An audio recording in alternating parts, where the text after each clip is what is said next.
Hi hello ನಮಸ್ಕಾರ ಎಲ್ರಿಗೂ. So ಇದು ಡಾಂಬರ್ ರಸ್ತೆ.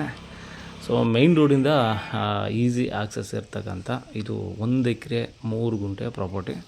ಸೊ ನೋಡಿ, ಆ ಡಾಂಬರ್ ರಸ್ತೆಯಿಂದ ಒಳಗಡೆಗೆ ನಾವು ಒಂದು 20 ಅಡಿ ಜಸ್ಟ್ 20 ಫೀಟ್ ಬರಬೇಕು.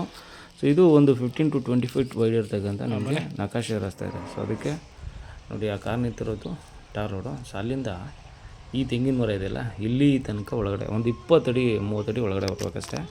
ಸೊ 15 to 20 ಫೀಟ್ ವೈಡ್ ಇರ್ತಕ್ಕಂಥ ರಸ್ತೆ, ಅದು ಇವ್ರಿಗೆ ಪರ್ಚೇಸ್ ಮಾಡಿರ್ತಕ್ಕಂಥ ರಸ್ತೆ. ಅದಕ್ಕೆ ಸಪ್ರೇಟ್ 3 ಗುಂಟೆ ಆರ್ಟಿಸ್ ಇದೆ.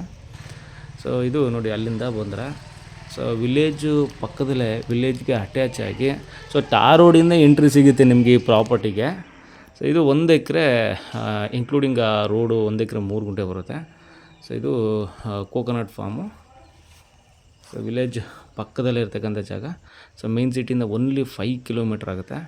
ಇದರಲ್ಲಿ ಒಂದಷ್ಟು ತೆಂಗಿನ ಮರಗಳಿದ್ದು, ಇದೆಲ್ಲ ಹಳೆ ತೆಂಗಿನ ಮರಗಳು ನೋಡಿ. ಪಕ್ಕದಲ್ಲೆಲ್ಲ ಒಳ್ಳೆಯ ತೋಟಗಳು, ಫಾರ್ಮ್ ಹೌಸ್ಗಳು, ಫಾರ್ಮ್ ಎಲ್ಲ ಡೆವಲಪ್ ಮಾಡಿದ್ದಾರೆ. ಸೊ ಅದೊಂದು ಒಳ್ಳೆಯ ಲೊಕೇಶನ್ನು. ನೀವೇನಾದರೂ ಡೆವಲಪ್ ಮಾಡಿ ಫಾರ್ಮ್ ಹೌಸ್ ಮಾಡಿಕೊಂಡ್ರೆ ಸ್ಟೇ ಆಗ್ತಕ್ಕಂಥ ಜಾಗ. ಸೊ ಒಳ್ಳೆ ರೋಡ್ ಅಪ್ರೋಚು, ವಿಲೇಜು ಪಕ್ಕದಲ್ಲೇ ಇದೆ. So easy connectivity. ಸೊ ಇದಕ್ಕೆ ಬೋರ್ ಹಾಕ್ಸ್ಕೋಬೇಕು, ಬೋರ್ ಇಲ್ಲ. ಬ್ಯಾಕ್ ಸೈಡ್ ಒಂದು 100 ಎಕರ್ ಲೇಕ್ ಇದೆ. ಸೊ 100 ಫೀಟಲ್ಲೇ ನಿಮಗೆ ನೀರು ಕನ್ಫರ್ಮ್ ವಾಟರ್ ಸಿಗುತ್ತೆ. ಮೇನ್ ಸಿಟಿಯಿಂದ ಓನ್ಲಿ 5 ಕಿಲೋಮೀಟ್ರ್ ಲೊಕೇಶನ್ಗೆ, 5 ನಿಮಿಷದ ಜರ್ನಿ ನಿಮಗೆ. ಆಮೇಲೆ ಈಸಿ ಆ್ಯಕ್ಸೆಸ್ಸು, ಒಳ್ಳೆ ಲೊಕೇಶನ್ನು. ಬೆಂಗಳೂರಿಂದ ಓನ್ಲಿ 55 ಕಿಲೋಮೀಟ್ರ್ ಆಗುತ್ತೆ. ಕೆಂಗೇರಿಯಿಂದ ಇನ್ನೂ ಹತ್ರ ಆಗುತ್ತೆ. ಸೊ ನೋಡಿ, ಪಕ್ಕದಲ್ಲೇ ಮನೆಗಳಿದ್ದಾವೆ. ಟಾರ್ ರೋಡಿಂದ ನಿಮಗೆ ಎಂಟ್ರಿ. ಜನರಲ್ ಕಮ್ಯುನಿಟಿ ಪ್ರಾಪರ್ಟಿ, ಪಕ್ಕ ಕ್ಲಿಯರ್ ಟೈಟಲ್ ಇದೆ.